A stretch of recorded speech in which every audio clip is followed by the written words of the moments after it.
അർജുൻ്റെ ഫാമിലി എൻ്റെ ഫാമിലിയാണ്. ഞാൻ പറയുന്നത് പുറമേ ഉള്ള ആളുകൾ, ഇതിൽ കളിക്കുന്ന ആളുകൾ എൻ്റെ വായ തുറപ്പിക്കാതെ നിൽക്കണതാണ് ഒരു കയറ്റം നല്ലത്. ഈ ആദരവുകളിൽ നിന്ന് കിട്ടും. നേരത്തെ പറഞ്ഞു മുക്കത്ത് പോയപ്പോൾ ഒരു രൂപ തരാമെന്ന് പറഞ്ഞു, അത് വാങ്ങിയില്ല. ഇല്ല, അവർക്ക് വേണ്ടാത്തതിനോണ്ടാണ്. ലോറി ഉടമ മനാഫ് എന്ന് പറഞ്ഞ യൂട്യൂബ് ചാനലിൽ മുതലെടുപ്പ് എന്ന് പറഞ്ഞ സാധനമില്ല. ചില തെറ്റിദ്ധാരണകളാണ്.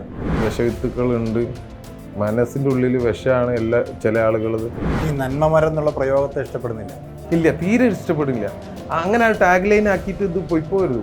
മനാഫ് മാത്രം ഒരു അവകാശവാദം എവിടെയും പറഞ്ഞിട്ടില്ല. ഞാൻ എവിടെയും പറഞ്ഞിട്ടൊന്നുമില്ല. അവരെ കടമയാണ് അവർ ചെയ്ത്. എനിക്ക് ഒരു ദിവസം 500-ൽ കൂടുതൽ ഫോൺ വരുന്നുണ്ട്. ഞാൻ ആ ഫോണിൽ സത്യത്തിൽ സ്നേഹമുള്ള മനുഷ്യന്മാരാണ് പൂർണ്ണമായിട്ടുള്ളത്. കരയാണ് ആളുകൾ. ഒറ്റ ദിവസം കൊണ്ട് 2.5 ലക്ഷത്തിന് മുകളിലായി. പക്ഷെ വെറും 10,000 സബ്സ്ക്രൈബേഴ്സ് ഉണ്ടായിരുന്ന ഒരു യൂട്യൂബ് ചാനലിന്റെ പേരിൽ അതെ പഴി കേൾക്കേണ്ടി വരിക എന്ന് പറയുന്നത്, ഞാൻ വാങ്ങിയ അടിയും അവരെ അടിക്കാതെ നിൽക്കാനും ഒക്കെ നമ്മളെ കൊണ്ട് കഴിയണമാതിരി ശ്രമിച്ചിട്ടാണ് ഇതാവണത്. മലയാളികൾക്ക് വലിയ പരിചയപ്പെടുത്തലിൻ്റെ ആവശ്യമില്ലാത്ത മനാഫാണ് എന്നോടൊപ്പം ഉള്ളത്. മനാഫിൻ്റെ കുളങ്ങരപ്പീടികയിലെ വീട്ടിലാണ് ഞാനുള്ളത്. ഇവിടേക്ക് അർജുനൊക്കെ വരാറുണ്ടാവുമല്ലോ സ്വാഭാവികമായിട്ടല്ലേ? ഇത് ഇവിടെ എത്ര കാലമായി വീട്ടിൽ? ഇത് ഞാൻ ജനിക്കുന്നതിന് മുമ്പുള്ള വീടാണ്. സ്വന്തമായിട്ട് വീട് ഇവിടെ ഉണ്ടാക്കുന്നുണ്ട് ഞാൻ. ഇപ്പം നമ്മൾ കൂട്ടുകുടുംബാണ്, ഇവിടെ തന്നെയാണ്. ഇപ്പോൾ ഉണ്ടായിട്ടുള്ള ഈ ഒരു സ്വീകരണങ്ങൾ, പരിപാടികൾ, തിരക്കുകൾ, എങ്ങനെ ആളുകളുടെ ഒരു നമ്മളോടുള്ള ആറ്റിറ്റ്യൂഡൊക്കെ എങ്ങനെയാണ്? അപ്പോൾ ഭയങ്കരമായിട്ട് കേരളം മൊത്തം ഭയങ്കരമായിട്ട് ചർച്ച ചെയ്യപ്പെട്ട വിഷയമാണ്, നെഞ്ചിലേറ്റിയ വിഷയമാണിത്. ഒരു മലയാളിൻ്റെ വീട്ടിലെ വിഷയമായിട്ടാണ് ഈ വിഷയത്തെ മലയാളികൾ കണ്ടത്, ഏറ്റെടുത്തത്. അതായത് എവിടെ പോയാലും, ഇപ്പം ഞാനിപ്പോൾ ഒന്ന് എറണാകുളം പോകേണ്ട ആവശ്യമുണ്ടായിരുന്നു. പോണ വഴിക്ക് പട്ടാമ്പിയിൽ എത്തി ജസ്റ്റ് ഒന്ന് വീട്ടിൽ നിന്ന് കാറൊന്ന് പുറത്തിറങ്ങിയതുള്ളൂ. ആളുകൾ എന്താ പറയുകയാണ്, ഭയങ്കരമായിട്ട് വൈകാരികമായിട്ടാണ് നമ്മളോട് ഓരോ നിങ്ങളെ കാര്യങ്ങൾ നമ്മൾ ശ്രദ്ധിക്കാറുണ്ടായിരുന്നു. ചാനലിൻ്റെ മുന്നിൽ എപ്പോഴും നമ്മൾ നോക്കിയും കൊണ്ടിരുന്നത് അർജുൻ്റെ കാര്യമായിരുന്നു. അർജുനെ കിട്ടിയോ എന്നുള്ളത് കേരളം മൊത്തം കാത്തുന്ന ഒരു വിഷയമാണ്, ഒരു ചരിത്രമായിരുന്നു. ഇപ്പം അത് ഉഷാറായി നല്ലൊരു രീതിയിൽ നമുക്ക് അർജുനെ കിട്ടി. ഈ വിഷയം നമുക്ക് ഇതിൻ്റെ തുടക്കത്തിൽ ഇങ്ങനെയൊക്കെ ആയിരിക്കും ഇത് അവസാനിക്കുക എന്ന് പ്രതീക്ഷിച്ചിരുന്നു. വിവാദപരമായ കാര്യം ഞാൻ പ്രതീക്ഷിച്ചിട്ടില്ല. പക്ഷേ അവനെ വീട്ടിലെത്തിക്കും എന്നുള്ളത് അത് ഞാൻ നിശ്ചയിച്ച കാര്യമാണ്. അത് എത്ര കൊല്ലം കഴിഞ്ഞാൽ, എത്ര കാലം കഴിഞ്ഞാലും, എത്ര സാമ്പത്തിക നഷ്ടം വന്നാലും, സമയനഷ്ടം വന്നാലും ഒക്കെ അത് വിജയിപ്പിക്കും എന്നുള്ള കാര്യം നിശ്ചയിച്ച കാര്യമാണ്. ഈ അവസാനം മൂന്നാം ഘട്ട തെരച്ചിലിൽ അപ്രതീക്ഷിതമായിട്ടാണ് കിട്ടിയെന്ന് പലരും പറയുന്നത്. അപ്പോൾ അത് ശരിക്കും അപ്രതീക്ഷിതമായിരുന്നു. അതെ, അത് 2 രൂപത്തിലും പറയപ്പെടുന്നുണ്ട്. ഡർജറിൻ്റെ ഇതിൽ നിന്ന് കിട്ടിയെന്നും പറയുന്നുണ്ട്, സ്കൂബ ഡൈവേഴ്സിന് കിട്ടിയെന്ന് പറയുന്നുണ്ട്. അതിലെന്താണെന്നൊരു തീർച്ചയില്ല. സ്കൂബ ഡൈവേഴ്സ് വെള്ളത്തിൻ്റെ അടിയിൽ പോകുമ്പോൾ ടോർച്ച് അടിച്ചപ്പം ആ സ്ട്രോങ് എന്ന് പറഞ്ഞ സിഗ്നൽ റിഫ്ലക്റ്റ് ചെയ്തതായിട്ടാണ് മനസ്സിലാക്കുന്നത് ഞാൻ. അതെന്തായാലും ഏത് രൂപത്തിലായാലും അത് കിട്ടി. നമ്മൾ ആ വിഷയം വലിയ തോതിൽ നമ്മൾ അർജുൻ മനാഫ് ബന്ധത്തെ മലയാളികളുടെ ഒരു സാഹോദര്യത്തിൻ്റെയും മതമൈത്രിയുടെയും ഒക്കെ ബന്ധമായിട്ടാണ് കണക്കാക്കപ്പെടുന്നത്. ഇങ്ങനെയൊക്കെ തന്നെയാണോ മനാഫിൻ്റെ ജീവിത രീതി എന്ന് പറയുന്നത്? തീർച്ചയായിട്ടും ഞാൻ എൻ്റെ ഈ ഒരു ഒരു ഗ്രാമമായുള്ള ഒരു അന്തരീക്ഷത്തിൽ നമ്മളിവിടെ എല്ലാവരും അങ്ങോട്ടും ഇങ്ങോട്ടും പരിചയമുള്ള ഒരു സ്ഥലമാണ്. ഇവിടെ അമ്പലത്തിലെ ഉത്സവത്തിന് നമ്മളെല്ലാവരും പങ്കെടുക്കണതാണ്. നമ്മളെ നബിദിന റാലിയിൽ എല്ലാവരും പങ്കെടുക്കണതാണ്. നമ്മൾ ആ ജീവിച്ച ചുറ്റുപാട് അങ്ങനെയാണ്. ഇവിടെ ഈ നാട്ടിൽ യാതൊരു തരത്തിലുള്ള വർഗീയ ഒരു വിഭജനം ഇല്ല. ഞാൻ എൻ്റെ വീട്ടിൽ ഭക്ഷണം കഴിച്ചതിനെക്കാട്ടും കൂടുതൽ എൻ്റെ സുഹൃത്തുക്കളായ ഹരി, അങ്ങനെ കുറേ ആൾക്കാരുണ്ട്. ഓരോ വീട്ടിൽ തന്നെ ഭക്ഷണം കഴിച്ച് നമ്മളങ്ങനെയാണ് ജീവിച്ചത്. നമ്മളൊരു ഐക്യം അതങ്ങനെയാണ്. അതിന് ഇപ്പം കുറച്ച് കാലമായിട്ട് എന്തോ ഒരു വിള്ളൽ വീണിട്ടുണ്ടോ എന്നുള്ളതാണ്. നമ്മളെ ഭാഗത്തുനിന്ന് ആ വിള്ളൽ യോജിപ്പിക്കുക എന്നുള്ള ചെറിയൊരു പ്രവൃത്തിയും കൂടി ഇതിലൂടെ നടക്കുന്നതിൽ സന്തോഷമുണ്ട്. നമ്മളിപ്പോൾ പോകുന്ന സ്ഥലത്തേക്ക് ആളുകൾ സ്വീകരണങ്ങളിലോ അല്ലെങ്കിൽ നമ്മളെ ആദരിക്കുമ്പോഴൊക്കെ ആളുകൾ പറയുന്നത് ഇത് തന്നെയായിരിക്കുമല്ലോ. തീർച്ചയായിട്ടും. അടുത്ത കാലത്തുണ്ടായ ഞാൻ നല്ലൊരു മാതൃക. നമ്മൾ ഈ ഒരു ആദരവ് ഏറ്റുവാങ്ങാൻ ഞാൻ പോകുന്നതിലൂടെ ഞാൻ 2-3 ആദരവ് എനിക്ക് കിട്ടി. തീർച്ചയായിട്ടും നമ്മൾ അർജുൻ ഇവിടെ അർജുൻ്റെ ഒരു വിഷയത്തിലൂടെ നമ്മൾ മലയാളികളോട് എന്തൊക്കെ കാര്യങ്ങളാണ് നമ്മൾ ചെയ്തത്. അതായത് ഒരു മതമൈത്രി എന്ന് പറഞ്ഞു കഴിഞ്ഞാൽ ചെറിയ കാര്യമല്ല. നമ്മളെ മൊത്തത്തിൽ മതപരമായി അങ്ങോട്ടും ഇങ്ങോട്ടും വിഭജിച്ച് കലഹിക്കുന്ന ഒരു കാലഘട്ടത്തിലാണ് ഉള്ളതെന്ന് ഞാനിപ്പോഴാണ് മനസ്സിലാക്കുന്നത്. ഞാനൊരു ആസ് എ മലയാളി എനിക്ക് എൻ്റെതായ ഉത്തരവാദിത്തമുണ്ട്. എല്ലാവർക്കും ഉണ്ട് ആ ഉത്തരവാദിത്തം. ചിലവർ ചെയ്യും, ചിലവർ ചെയ്യാം. ഞാൻ ചെയ്യുന്ന കൂട്ടത്തിലാണ്. ഞാൻ അറിഞ്ഞിരുന്നില്ല ഇത്രയൊക്കെ ഇവിടെ വിഷവിത്തുക്കളുണ്ട്. മനസ്സിൻ്റെ ഉള്ളിൽ വിഷമാണ് ചില ആളുകളത്. നമുക്ക് അത് കുറച്ച് ചെറിയൊരു അംശം ആളുകളാണ് ഉള്ളത്.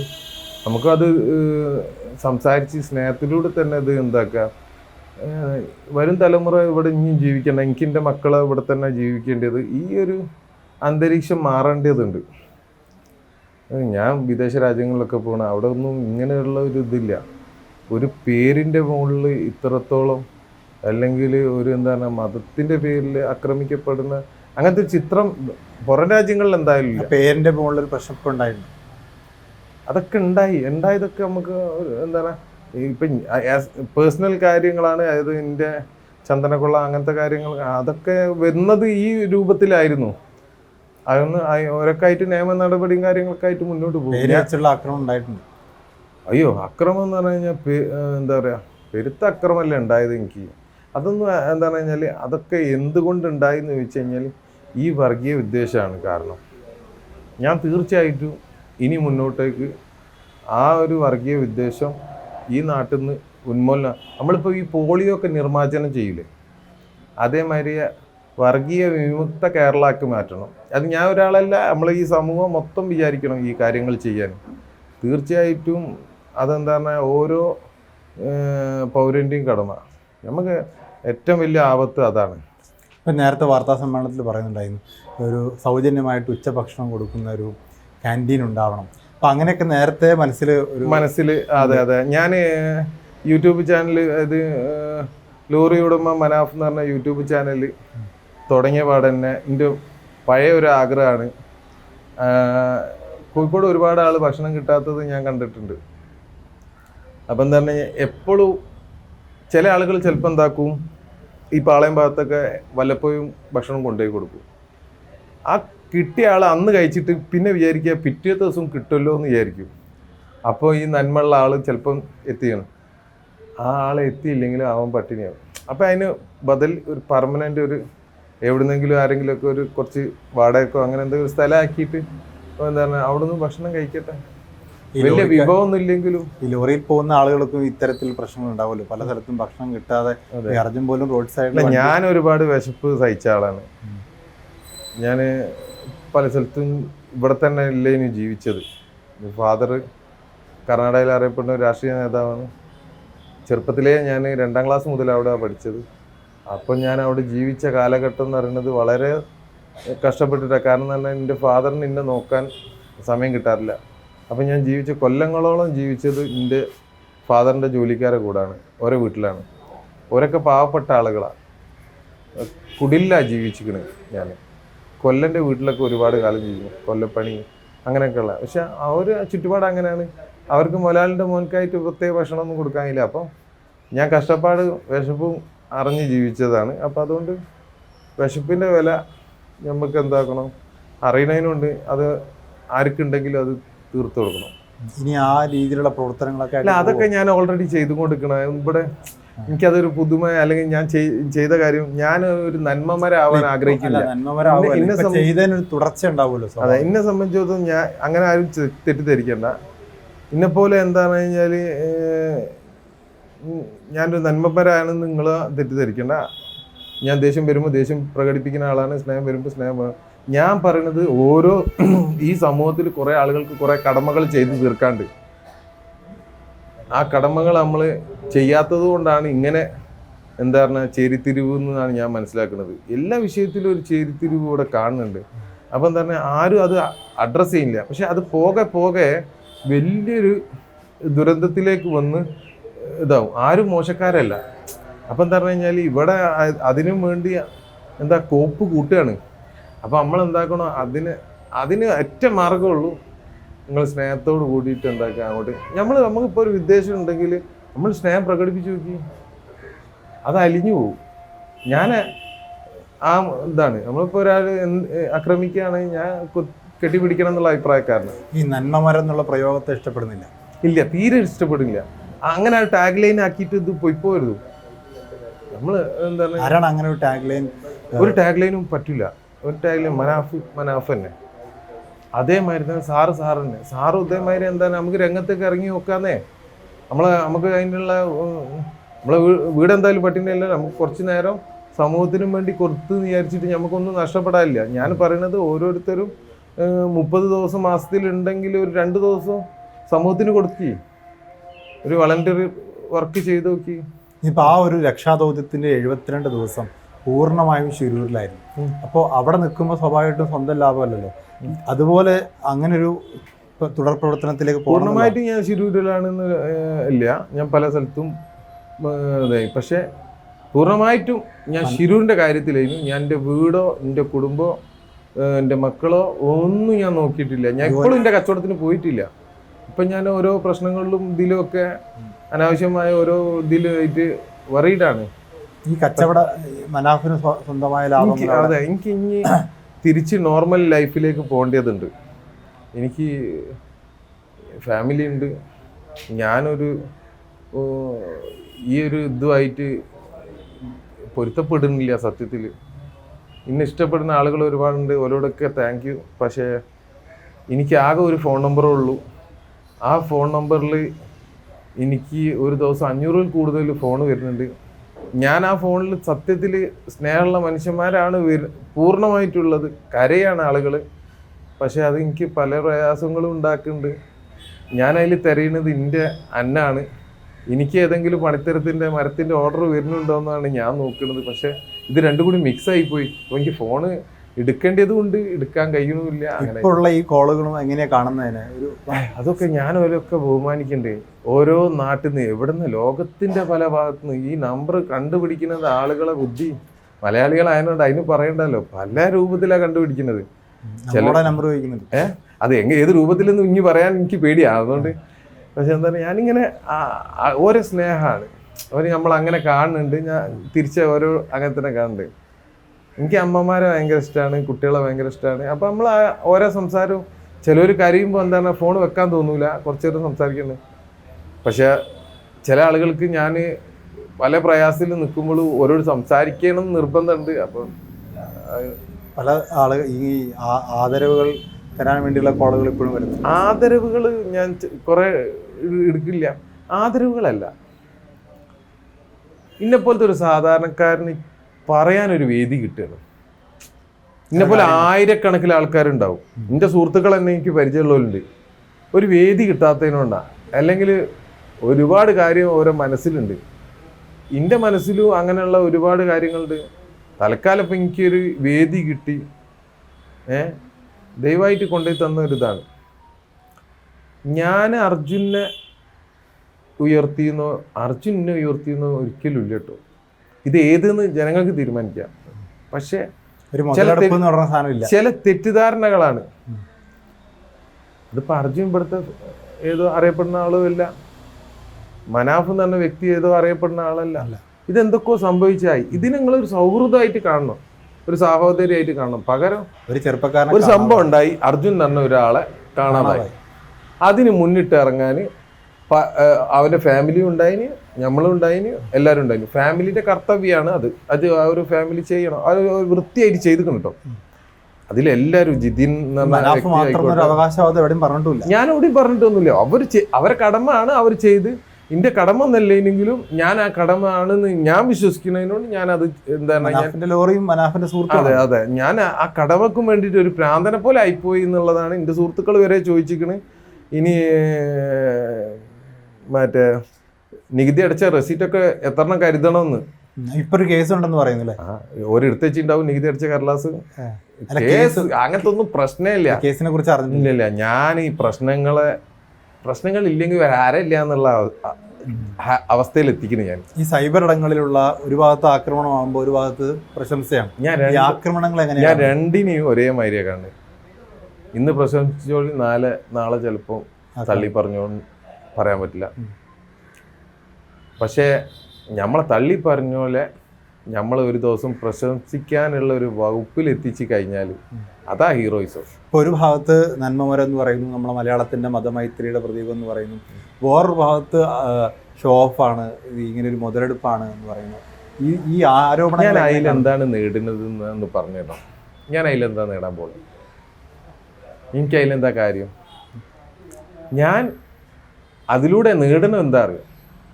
നമുക്ക് ഒരാളെ ഇപ്പൊ കിട്ടുന്ന ഈ സെലിബ്രിറ്റി സ്റ്റാറ്റസും ആദരവും ബഹുമാനവും അങ്ങനെയാണെങ്കിലോ? സെലിബ്രിറ്റി സ്റ്റാറ്റസ് അങ്ങനെയുള്ള എനിക്ക് സത്യത്തിൽ എന്താ പറഞ്ഞു കഴിഞ്ഞാൽ ആവശ്യമില്ല. ഞാൻ അതിലൊരു ഇതാവില്ല. ഞാൻ ഒരു കാര്യം, ഒരു മെസ്സേജ് കൊടുക്കാൻ ഉദ്ദേശിക്കുന്നുണ്ട്. ഈ നാട് എന്താ പറഞ്ഞു കഴിഞ്ഞാൽ നമുക്ക് ഇനിയും കുറേ കാലം നല്ല ഹരത്ത് പോകണം. എൻ്റെ ഫ്രണ്ട്സുകളൊന്ന് ഇൻ്റർവ്യൂ ചെയ്ത് നോക്കേണ്ടി. നമുക്ക് ഇവിടെ ആരും എന്താ പറഞ്ഞാൽ ഒരു മതം ഇല്ല. നമ്മൾ എല്ലാ മതത്തിലുള്ളവരും നമ്മൾ ഓണത്തിനോ ഓരോ വീട്ടിൽ പോയിട്ട് പെരുന്നാൾക്ക് വരും നമ്മളിവിടേക്കും. അങ്ങനെ അതിന് നമ്മളെ ചെറുപ്പകാലം മുതൽക്ക് ജീവിച്ചത്. അതൊന്നും ഒരു ഷോ ഓഫ് അല്ല, അതൊക്കെ സ്വാഭാവികമായി. ഞാനിങ്ങനെയാണ്, എൻ്റെ നാട്ടുകാർക്കറിയാം നമ്മൾ എന്താന്നുള്ളത്. അതിൽ കൂടുതലൊന്നുമില്ല. പിന്നെ വ്യക്തിപരമായിട്ടൊരു നേട്ടം അതിലൂടെ ഉണ്ടായിട്ടില്ല. ഇപ്പോഴും എനിക്കൊരു അഹങ്കാരമായിട്ട് തോന്നിയില്ല. ഇനി നിങ്ങൾ ഇവിടുന്ന് ഒരു 10 കൊല്ലം കഴിഞ്ഞിട്ട് മനാഫിനെ കണ്ടു കഴിഞ്ഞാലും ഇതേമാതിരി തന്നെ ഉണ്ടോ?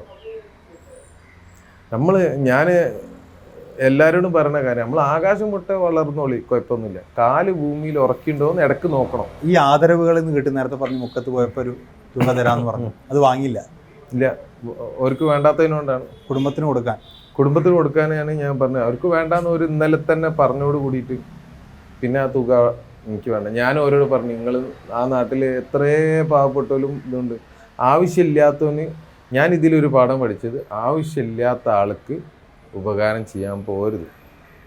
വിശക്കണ ആളെ നിങ്ങൾ ഭക്ഷണം കൊടുത്താൽ നല്ലതാണ്. വീണ്ടും ഭക്ഷണം കൊടുത്തു കഴിഞ്ഞാൽ കുറച്ചും കൂടി മൂന്നാമത് ഭക്ഷണം കൊടുത്താൽ ഒരു ചിലപ്പോൾ ഇഷ്ടപ്പെടില്ല. ഞാനത് മനസ്സിലാക്കി. അവർക്ക് അത് ഇഷ്ടപ്പെട്ടില്ലേനു ഞാൻ അതിന് മാപ്പ് പറഞ്ഞു. കാരണം എന്ന് പറഞ്ഞു കഴിഞ്ഞാൽ ഞാൻ അറിയില്ലേനു. ഇന്ന ഇഷ്ടമല്ലെങ്കിൽ നമ്മളവിടെ നിൽക്കരുത്. ഇനി ദയവ് ചെയ്ത് ഒരാൾ പോലും, ഞാൻ ഇപ്പോഴും മീഡിയയിൽ വന്നിട്ട് പറയണു, ഒരാൾ പോലും ഒരു ബാഡ് കമന്റ് ഇട്ടിട്ട് അവരെ വേദനിപ്പിക്കേണ്ട. കഴിഞ്ഞു. നമുക്കത് നമ്മൾ കൃത്യമായ സമയത്ത് മാറി നിന്നില്ല അങ്ങനെ തോന്നിയോ? വേണ്ട സമയത്ത് അല്ല, ഒരെക്കാട്ടിയും സീനിയർ ഞാനാണ്. ഒരൊക്കെ എൻ്റെ അനിയത്തികളാണ്. എനിക്കൊരു ഘട്ടത്തിൽ പോലും മാറി നിൽക്കണം എന്ന് തോന്നിയിട്ടില്ല. മാറി നിന്നാൽ അത് ശരിയാവില്ല. ഞാൻ ഇല്ലാത്ത ഘട്ടത്തിൽ ആദ്യത്തെ 3 ദിവസം ഉള്ളതിന് കൊണ്ട് ഒന്നും നടക്കൂല എന്ന് തോന്നിയപ്പോഴാണ് ഞാൻ രംഗത്തിറങ്ങിയത്. എൻ്റെ ബ്രദറിനോട് ചോദിച്ചാൽ മതി. ഓരെക്കൊണ്ടൊന്നും കഴിയൂലേനു. മീൻസ് ഓരോരുത്തർക്കും ഓരോ ശക്തിയുണ്ട്. അതായത് ഞാൻ വാങ്ങിയ അടിയും അവരെ അടിക്കാതെ നിൽക്കാനും ഒക്കെ നമ്മളെ കൊണ്ട് കഴിയണമാതിരി ശ്രമിച്ചിട്ടാണ് ഇതാവണത്. പിന്നെ ഞാനൊരു വിഷയത്തിൽ നന്ദി പ്രതീക്ഷിച്ചിട്ടൊന്നുമല്ല അത് ചെയ്തു. എനിക്ക് ഒരു ഫാമിലിൻ്റെ അടുത്തുനിന്ന്, അതായത് ഞാൻ എൻ്റെ ഒരു സഹോദരന് ചെയ്തതിൽ എന്ത് നന്ദി നോക്കാനാ? എനിക്ക് അതും ആവശ്യമില്ല. അതൊന്നും നമ്മൾ പ്രതീക്ഷിക്കില്ല. പക്ഷെ ഈ ആക്രമണങ്ങൾ ഇപ്പോൾ ഞാൻ ഇങ്ങനൊരു കാര്യം പ്രതീക്ഷിച്ചിരുന്നു. എന്നെ ആക്രമിച്ച സമയത്ത് അതിൻ്റെ ഫാമിലി ഒന്ന് പ്രൊട്ടക്ട് ചെയ്യണം എന്ന് ആഗ്രഹിച്ചിരുന്നു. അതിപ്പോ എന്തുകൊണ്ട് ഞങ്ങൾ സാധാരണ പ്രേക്ഷകർ എന്ന രീതിയിൽ അല്ലെങ്കിൽ കാഴ്ചക്കാരെന്ന രീതിയിൽ നമ്മൾ അത്ഭുതപ്പെടുന്ന ഒരു സംഭവമുണ്ട്. ഇത് എന്ത് പറ്റി? അതെ, അതങ്ങനെ വെറുതെ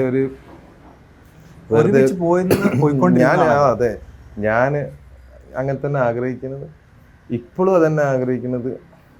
അവരിനി എത്ര തള്ളി പറഞ്ഞു കഴിഞ്ഞാലും നമ്മൾ ഒരിക്കലും തള്ളി പറയരുതെന്നാണ് ആഗ്രഹിക്കുന്നത്. ചെറിയ ചെറിയ തെറ്റിദ്ധാരണകൾ ആരൊക്കെ വരുത്തിയതാണ്. അതിപ്പോൾ എന്താ പറഞ്ഞു കഴിഞ്ഞാൽ അത് നമ്മളെ ഈ ഫാമിലിയിൽ, ഏത് ഫാമിലിയിലും സഹോദരങ്ങൾ തമ്മിൽ ചിലപ്പോൾ കുറച്ച് ദിവസത്തേക്ക് പിണങ്ങൂലേ. ആ ഒരു യൂട്യൂബ് ചാനൽ വലിയ പ്രശ്നമായി തോന്നിപ്പോയി. വേണ്ടിയിരുന്നില്ലെന്ന് തോന്നുന്നുണ്ട്. അങ്ങനെ ഒരു യൂട്യൂബ് ചാനൽ തോന്നില്ല. ഞാൻ ഒരിക്കലും എൻ്റെ സേഫ്റ്റി തന്നെയാണ് ആ യൂട്യൂബ് ചാനൽ. ഞാൻ അതിലാകെ എത്ര ഉണ്ടായിരുന്നത്. ഇപ്പം അതൊക്കെ കൂടി എന്താ പറഞ്ഞാൽ ലോറി ഉടമ്പ മനാഫ് എന്ന് പറഞ്ഞ ചാനൽ മൊത്തം എന്തായി, ചിലപ്പോൾ റെക്കോർഡ് അയക്കും. ഇന്നലെ മുതൽക്ക് ഇങ്ങോട്ടേക്ക് ഒറ്റ ദിവസം കൊണ്ട് 2.5 ലക്ഷത്തിന് മുകളിലായി. പക്ഷെ വെറും 10,000 സബ്സ്ക്രൈബേഴ്സ് ഉണ്ടായിരുന്ന ഒരു യൂട്യൂബ് ചാനലിന്റെ പേരിൽ അതെ പഴി കേൾക്കേണ്ടി വരിക എന്ന് പറയുന്നത്. അതെ ഒരു എന്താ ഞാൻ ആ യൂട്യൂബ് ചാനലിൽ എനിക്കൊന്നും അറിയില്ല. ഞാൻ ജസ്റ്റ് അത് ഒരു ക്വാളിറ്റിയും ഇല്ല. നമുക്ക് എന്തൊക്കെയോ പറയണം, അത് കേൾക്കാൻ ഇഷ്ടമുള്ളവർ അത് കേട്ട് അതവിടുത്തെ രംഗങ്ങൾ ഞാനത് അർജുൻ്റെ വീട്ടിലെത്തിച്ചോട് കൂടിയിട്ട് ഞാൻ പിന്നെ അതിലൊന്നും ഇട്ടിട്ടില്ല. അത് ഒഴിവാക്കാൻ വിചാരിച്ചാണ്. ഒന്നെങ്കിൽ ഒഴിവാക്കുക, ഞാൻ അതിൽ തന്നെ പറയുന്നത്, ഒന്നെങ്കിലും ഒഴിവാക്കുക, അല്ലാന്നുണ്ടെങ്കിൽ ആർക്കെങ്കിലും താല്പര്യമുള്ള യങ്സ്റ്റേഴ്സ് ഉണ്ടാവുമല്ലോ, ഒരു ബ്ലോഗർ ആവണമെന്ന് ആഗ്രഹമുള്ളവര്, പക്ഷെ അതിന്റെ എന്തെങ്കിലും സാമ്പത്തികം വരുന്നത് ചാരിറ്റി പ്രവർത്തനങ്ങൾ കൊടുക്കണം, ചാരിറ്റി കൊടുക്കണം എന്നുള്ളതാണ്. ചാരിറ്റി കൊടുക്കണം. ഇപ്പൊ പക്ഷെ അത് വലിയൊരു ഇനി അത് എന്ത് ചെയ്യണം എന്നുള്ളത് മാനേജ് ചെയ്യാൻ അതിനൊരു ക്വാളിറ്റി ഉള്ള ഒരു പത്രപ്രവർത്തകൻ ഇല്ലല്ലോ നമ്മള്. നിങ്ങളെ പോലത്തെ ഏതെങ്കിലും ഒരാളെ നമ്മൾ ഉൾപ്പെടുത്തിയിട്ട് ഇതാക്കേണ്ടി വരും. അല്ലാതെ വേറെ ഇപ്പം കൂടെ മുന്നോട്ട് അത് എനിക്കറിയില്ല. ഇപ്പം അത് ഒരു പ്രതിഷേധമായിട്ടാണ് എനിക്ക് തോന്നിയത്. മലയാളികളുടെ ആ ഒരു പ്രതിഷേധമായിട്ടാണ് ഇപ്പം എന്താ പറയുന്നത് സബ്സ്ക്രൈബ് ചെയ്യുന്നത്. പക്ഷെ ഞാൻ അതിൻ്റെ ഒരു സാധനം ഉണ്ടല്ലോ, എന്താ പണം കിട്ടണമെന്ന് പറഞ്ഞാൽ ഒരു പറയുന്നത് യൂട്യൂബിൽ നിന്ന് അതിനെന്തോ പറയുമല്ലോ മോണിറ്റൈസ്, അതുപോലും ചെയ്തിട്ടില്ല. അതിനെ നമ്മളതിൻ്റെ ഇങ്ങനെ ഒരു തമാശ ഒരു മീൻസ് അതിലെ 10-15 വീഡിയോസ് ഉള്ളൂ അല്ലേ? സില്ലി കാര്യങ്ങളെ അത് ആരൊക്കെ ചെയ്ത വീഡിയോസ് ഓര് ഞമ്മക്ക് തരും, നിങ്ങളും എടുത്തോളി എന്ന് പറഞ്ഞിട്ട് അങ്ങനെ ചെയ്തത്. അതിൽ നോക്കിയാൽ മനസ്സിലാവും. പല യൂട്യൂബേഴ്സിൻ്റെ ഞാൻ ചോദിക്കും, എൻ്റെ എടുത്തതല്ലേ, എനിക്ക് അതിൻ്റെ ഒരു ഇത് വരും, എൻ്റെ ഇടാനാണ് അറിയാനാണ്, അത്രേ ഉള്ളൂ. ഇനിയിപ്പോൾ ആ യൂട്യൂബ് ചാനൽ അങ്ങനെ തന്നെ നിലനിർത്തി കൊണ്ടുപോകാനാണ് എനിക്ക് ഇതിനെ പറ്റി യൂട്യൂബിനെ പറ്റിയിട്ട് കൂടുതലല്ല. എനിക്ക് ആകെ അറിയണത് അതിന് കയറുക, ലൈവ് ഇടുക, അതറിയാം. നമ്മളൊക്കെ ഇപ്പോൾ മലയാളികളൊക്കെ ആഗ്രഹിക്കുന്ന സംഭവമാണ്, ഇത്ര ദിവസം നിൽക്കുമ്പോൾ മതി, നിർത്തി പോരാന്നൊരു ഘട്ടത്തിൽ. അങ്ങനെ ആര് പറഞ്ഞാൽ അവരോട് ഞാൻ തെറ്റും, എന്നോട് പറയരുത്. ഞാൻ എൻ്റെ വൈഫിനൊക്കെ ഞാൻ സമ്മതിച്ചു വയ്ക്കണേ, എത്ര പ്രാവശ്യം ആ ചീത്ത കേൾക്കുക, പേടിച്ചിട്ടാണ്. ഒന്നാമത് ഇപ്പോൾ ആ കാർവാർ SP അവിടെ കേസ് എടുത്തുകയെന്ന് പറഞ്ഞു, ഈശ്വർ മൽപ്പയ്ക്കെതിരെ, എനിക്കെതിരെ ഫൈറ്റ് ചെയ്യാൻ ഇനിയും റെഡിയാണ്. അയാളുടെ മുന്നേ പറഞ്ഞ നമ്മളോട് നിർത്തി പോരൂന്ന് പറയുന്നതല്ലാണ്ട് നിർത്തണം എന്ന് ഒരിക്കലും തോന്നിയിട്ടില്ല. എവിടെ അവിടെ ആ വിഷയത്തിൽ അവനെ തെരഞ്ഞെടുക്കാതെ ഒരിക്കലും ആരോ ഉള്ളെന്ന് പറയണ്ടതിന് എന്താ. പിന്നെ ദേഷ്യം വരെ എന്താ പറഞ്ഞാൽ, ഞാൻ നിർത്തുക അറിയുമ്പോൾ എന്നെ കൊണ്ട് സാധിക്കില്ല എന്ന് മുന്നുള്ള ആൾ വിചാരിക്കുന്നുണ്ട് എന്നുള്ള ഒരു ദേഷ്യം. അങ്ങനെ ആരെങ്കിലും പറഞ്ഞിരുന്നു? ഇഷ്ടമാതിരി ആൾക്കാർ പറഞ്ഞു. ആരൊക്കെ? കുറെ ആളുകൾ പറഞ്ഞു. ആ ആളുകളെ ഒക്കെ എന്റെ സ്വന്തം. അപ്പൊ ഇത്രയും ആളുകൾ പറഞ്ഞിട്ടും നിർത്താതിരിക്കാനുള്ള എനർജി എന്തായിരുന്നു? ഞാൻ നിങ്ങളെ മാധ്യമത്തിലൂടെ ഒരു കാര്യം പറയട്ടെ. എനിക്കൊരാളൊരു കവിത അയച്ചിരുന്നു.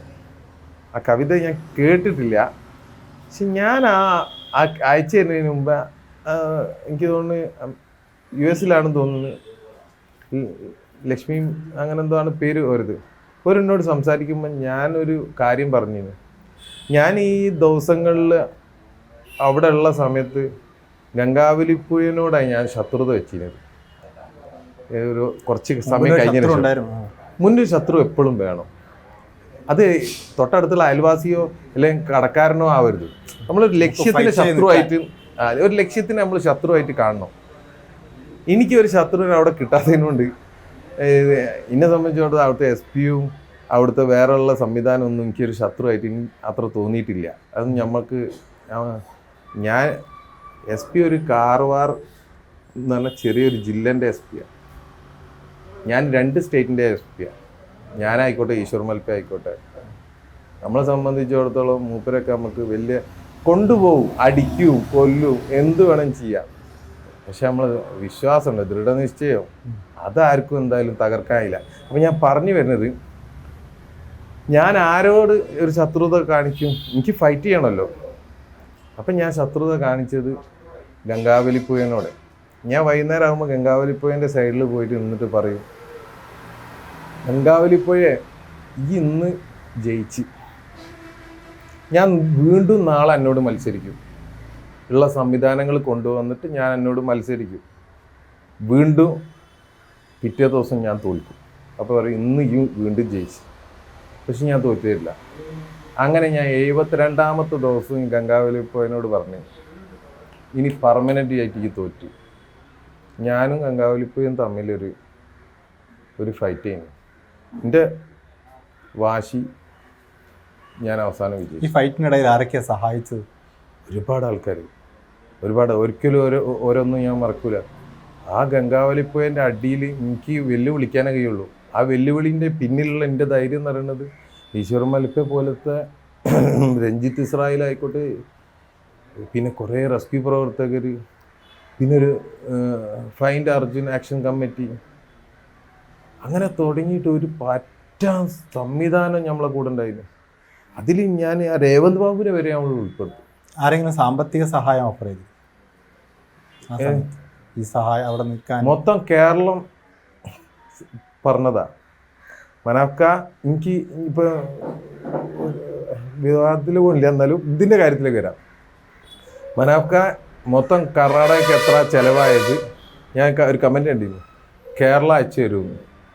എനിക്ക് എന്തെങ്കിലും പണത്തിൻ്റെ ആവശ്യം ഉണ്ടെങ്കിൽ ഞാൻ ജസ്റ്റ് ഒരൊറ്റ ഷോർട്ട് വീഡിയോ, എനിക്ക് പണം ആവശ്യമുണ്ട്, എൻ്റെ പ്രയാസങ്ങളുണ്ട്, മനാഫാണ് പറയുന്നത്, ഇതാണ് ഗൂഗിൾ പേ നമ്പർ എന്ന് ഇട്ടിട്ടുണ്ടെങ്കിൽ മിനിമം ഒരു 50 കോടിയെങ്കിലും എൻ്റെ അക്കൗണ്ടിൽ വന്നു പോകും. കാരണം ഇന്നെ അത്രമാത്രം ആളുകൾ ആ വിഷയത്തിൽ സഹായിക്കാൻ തയ്യാറായി, സപ്പോർട്ട് ചെയ്യാനുണ്ടായിരുന്നു. സഹായിക്കണം ഞാൻ ഒരു വാക്ക് പറഞ്ഞാൽ മതി. അങ്ങനെ ഒരു പണപ്പിരിവ് നടത്തിയിട്ടില്ല. അതിൻ്റെ ആവശ്യമില്ല, അതിൻ്റെ ഒരു ആവശ്യം ഇല്ല. ഞാൻ നമ്മളെ കൊണ്ട് പറ്റാത്ത കാര്യം ചെയ്യാൻ നിൽക്കില്ല. പറഞ്ഞ പോലെ ഈ ആക്ഷൻ കമ്മിറ്റി ഉണ്ടായിരുന്നല്ലോ, ആക്ഷൻ കമ്മിറ്റിയാണ് ഇപ്പം ഏറ്റവും ഒടുവിൽ വിവാദമായിരിക്കുന്നത്. അത് മനാഫിന്റെ അറിവോടുകൂടി തുടങ്ങിയ ആക്ഷൻ കമ്മിറ്റി തന്നെ. നൗഷാദ് തക്കയിലും വിനോദ് മേക്കോത്തും ആവശ്യം വരും. അതായത് ഏത് സംവിധാനത്തിനോടാ കളിക്കുന്നതെന്നുള്ളത് ഉത്തമ ബോധം എനിക്കുണ്ട്. ഞാനൊരു വലിയൊരു സംവിധാനത്തിനോടാണ് കളിക്കുന്നത്, അതിൽ ഒരു സ്റ്റേറ്റ് വിടും അങ്ങനെ. അപ്പം എനിക്ക് എൻ്റെതായ എന്താ പറഞ്ഞാൽ ഏത് മാർഗമാണ് ഞാനത് സ്വീകരിക്കും. ഈ മാർഗങ്ങളൊക്കെ പ്രഷർ ചെയ്തിക്കണ്, ഹൈക്കോടതിയിലെ കേസ് അടക്കം. അല്ലാതെ സ്വയം ഇഷ്ടപ്രകാരമാണെങ്കിൽ 72 ദിവസം കൊണ്ട് അല്ലല്ലോ, അതിൻ്റെ മുമ്പേ ചെയ്ത് തീർക്കാവുന്ന കാര്യമേ ഉള്ളൂ. ഇവരൊക്കെ ഞാനൊരു വിവാദത്തിലേക്ക് പോകണ്ടെന്ന് വിചാരിച്ചിട്ടാ. ഓരോ അതെ, നമ്മളിത് എന്താ പറഞ്ഞാൽ ഒരു അർജുൻ്റെ ഫാമിലി അല്ല, അർജുൻ്റെ ഫാമിലി എൻ്റെ ഫാമിലിയാണ്. ഞാൻ പറഞ്ഞ പുറമേ ഉള്ള ആളുകൾ, ഇതിൽ കളിക്കുന്ന ആളുകൾ എൻ്റെ വായ തുറപ്പിക്കാതെ നിൽക്കണതാണ് ഒരു ഏറ്റവും നല്ലത്. മിണ്ടാതെ വിവാദങ്ങൾ ഉണ്ടാവുകയല്ല. കേരളം വളരെ കേരളത്തിന്റെ ഒരു മാതൃക ലോകത്തിന്. നമ്മളിതെന്താണ്, ഒരു പാവപ്പെട്ടവന്, ഒരു സാധാരണക്കാരൻ തുടങ്ങിയ ഒരു സമരം, കുറെ ഒരു പറ്റം സാധാരണക്കാരായ ഈശ്വർ മൽപ്പ, അങ്ങനെയുള്ള പല ആൾക്കാർ, രഞ്ജിത്ത്, അങ്ങനെ ഒരു കൃഷ്ണദാസിൻ്റെ കൂടെ രാവും പകലും കൂടെ നടന്ന ആളുകളാണ്. പിന്നെ എൻ്റെ കുടുംബം, അൽഫു, ബാബുക്ക, അങ്ങനെ കുറേ ആളുകൾ തുടങ്ങിയ, പിന്നെ ഈ ആക്ഷൻ കമ്മിറ്റീൻ്റെ ആൾക്കാർ, നൗഷാദ് തക്കയിൽ, വിനോദ് മേക്കോത്ത്, മനോജ് പാറാണ്ടി, ഇങ്ങനെ ഇവരൊക്കെ പേരെന്നെ എടുത്ത് പറയണോ, സുരേഷ് ഏട്ടൻ, പാളയം സുരേഷ് ഏട്ടൻ, ഇങ്ങനെ സാധാരണക്കാരായി ഇവരൊക്കെ. ഈ ഒരു സാധാരണക്കാരെ ഒരു ഇതെന്ന് പറഞ്ഞാൽ ഇത് വളരും എന്നുള്ളത് കൊണ്ടാണ് പേടി. ഭരണകൂടങ്ങൾക്ക് ഇത് വളർന്ന് വലുതായി പോവും പെട്ടെന്ന്. അർജുൻ്റെ കുടുംബം അല്ലാതെ നിങ്ങളെ പേടിക്കുന്ന വേറെ ആരുമുണ്ട്? അതിൻ്റെ കുടുംബം നിങ്ങളെ പേടിക്കേണ്ട ആവശ്യമില്ലല്ലോ. അതിൻ്റെ ഫാമിലി അല്ലേ, അതല്ലാതെ പല ആളുകളും ഉണ്ട്. അത് ഈ ആളുകളിലേക്കൊന്നും നമ്മൾ പറഞ്ഞു പോകേണ്ട ആവശ്യമില്ല. ഇനിയും ഞാൻ സൈബർ അറ്റാക്ക് വേറെന്താ ഭരണകൂടത്തിൻ്റെ അറ്റാക്കുകൾ ഞാൻ എന്തായാലും പ്രതീക്ഷിക്കുന്നുണ്ട്. ഞാൻ പറഞ്ഞ അങ്ങനെ കൈയാണെന്നുണ്ടെങ്കിൽ ഞാൻ നേരിടാനും തയ്യാറാണ്. അതൊന്നും കുഴപ്പമുള്ള കേസല്ല. പിന്നെ ഈ ഇപ്പോൾ കഴിയാറായി, നമുക്ക് അവസാനിപ്പിക്കാം. ഇത് അവസാനിപ്പിക്കുമ്പോഴേ അർജുൻ്റെ കുടുംബത്തിനെതിരെ ഉണ്ടാകുന്ന സൈബർ ആക്രമണങ്ങളുണ്ട്. സ്വാഭാവികമായിട്ടും മനാഫ് അത് ആഗ്രഹിക്കുന്നു ഇല്ല? തീർച്ചയായിട്ടും. ഒരിക്കലും നിങ്ങളാരും എന്താ പറഞ്ഞത് പറയരുത്. ഞാൻ ഒരു സൈബർ ഇടത്തിൽ, ഒരു പൊതു ഇടത്തിൽ അപമാനിതരാക്കുന്നതിൽ ഞാൻ ഒരിക്കലും താല്പര്യപ്പെടുന്നില്ല. അവരിന്നെ എന്ത് വേണമെങ്കിൽ വിചാരിച്ചോട്ടെ. നമ്മളെ കേരള സമൂഹം ഒന്നും ഒരു തരത്തിലും വേദനിപ്പിക്കരുത്. ഞാൻ വീണ്ടും പറയാണ്, ഞാൻ എവിടെ വേണമെങ്കിലും താവാൻ തയ്യാറാണ്. ഇനിയിപ്പോൾ ഞാൻ അതിനും എന്നെ കുറ്റപ്പെടുത്തിയിട്ട് കാര്യമില്ല. ഞാൻ മാപ്പ് ചോദിക്കുന്ന ഓരോടും, ഓരോ ഫാമിലിനോടും ഈ വിഷയത്തിൽ എൻ്റെ ഭാഗത്ത് നിന്ന് എന്തുണ്ടായാലും. പക്ഷേ എൻ്റെ ഒരു സുഹൃത്ത്, എൻ്റെ ഒരു തൊഴിലാളി അവനെ പറ്റി പറയാനുള്ള അധികാരം പോലും എനിക്കില്ല. കാരണം അതൊന്നും എന്താ പറഞ്ഞു കഴിഞ്ഞാല് നമുക്ക് എന്തെങ്കിലും ലോറിക്ക് പേരിടണം എന്ന് പറഞ്ഞു ആ അതൊക്കെ സ്നേഹത്തിന്റെ പോയി, പേരിലാ. ഇനി വേണ്ട, ഓക്കെ നമ്മളൊക്കെ വിട്ടല്ലോ. തീർച്ചയായിട്ടും. അപ്പോൾ ഈ മനാഫ് ഒറ്റയ്ക്കല്ല, മനാഫും അർജുനും അർജുൻ്റെ കുടുംബം ഒക്കെ ചേർന്ന് നിൽക്കുമ്പോഴാണ് ഈ മലയാളികളുടെ ഒരു മാതൃക ഉണ്ടാവുന്നത്. ഇടക്കാലത്തുണ്ടായ 1-2 ദിവസത്തെ ആ ഒരു വിവാദം ഒഴിച്ചു നിർത്തിയാൽ നമ്മൾ ആ പഴയ സൗഹൃദവും പഴയ മനാഫും അർജുനും ചേർത്തുള്ള ഒരു മലയാളക്കരയാണ് നമുക്ക് ആവശ്യം. മനാഫ് ഇത്രയും നേരം നമ്മളോട് ഇരുന്നതിന് താങ്ക്സ്.